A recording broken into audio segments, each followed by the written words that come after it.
Posibleng maglabas na ng warrants of arrest laban sa ilang dawit sa flood control scandal sa December 15. Kabilang daw sa mga posibleng paaresto ang ilang dati at kasalukuyang senador. Live mula sa Quezon City, nangunguna sa balita si News 5 mobile journalist Arles de los Santos. Arles, sino-sino ang mga papaaresto?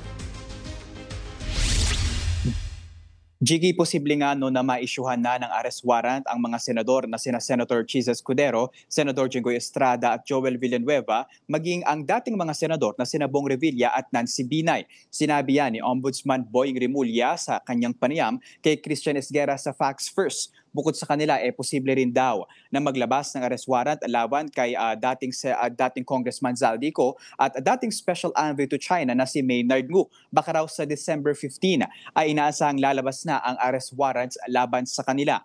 Nagsasagawa na rin daw ng preliminary investigation ang ombudsman sa mga diskaya na kasama sa mga top contractors na mga flood control projects sa bansa. Dagdag pa ni Rimulya, wala raw sasamtuhin sa pagsasampa ng mga kaso ang kanyang opisina kahit pakaramihan sa mga personalidad na nauugnay dito ay mga kaibigan niya.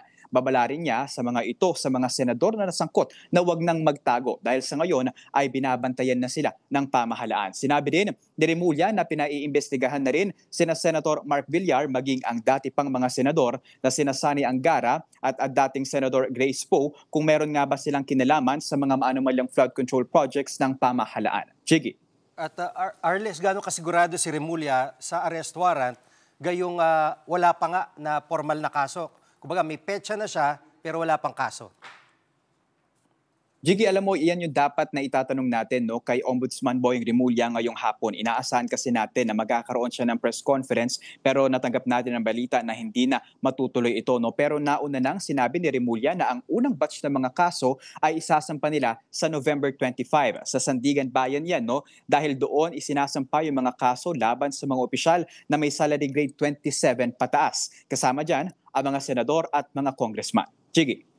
At yung mga papaaresto, anong involvement nila, kinalaman nila dito sa flood control projects?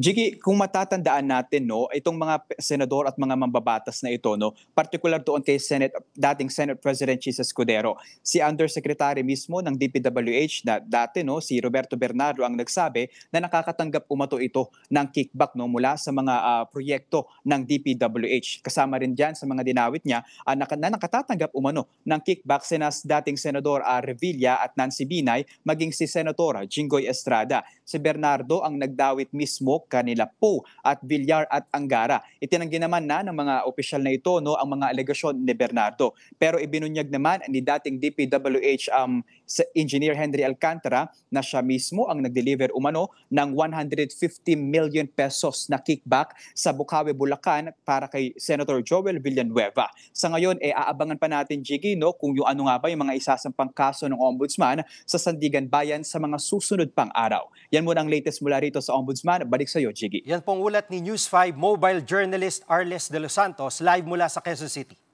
Mga kapatid, Jiggy Manikad po. Pagdating sa mahalagang balita sa loob at labas ng bansa, dapat una sa lahat, mag-follow at mag-subscribe na sa social media pages ng News 5.